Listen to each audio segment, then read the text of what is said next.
রাজধানীর মিরপুরে বিক্ষোভ মিছিলে সমাবেশ করছে যুবলীগ। সেখানে আছেন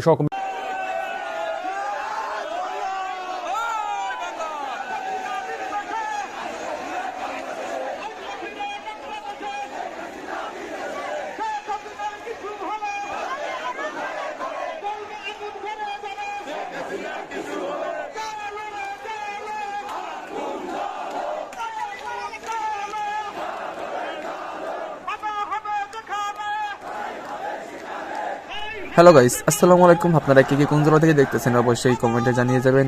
আর একটা কথা, নতুন করে ভোটার হচ্ছে, আপনি আপনার মূল্যবান ভোটটি কাকে দিতে চান এবং আপনি এই দেশের উন্নয়নের জন্য কোন সরকারকে আপনি নিযুক্ত করতে চান, অবশ্যই আপনার মূল্যবান ভোটটি দিয়ে তাকে জয়যুক্ত করবেন। আর অবশ্যই কমেন্টে জানিয়ে দেবেন আপনার প্রথম ভোটটি কাকে দিতে চান।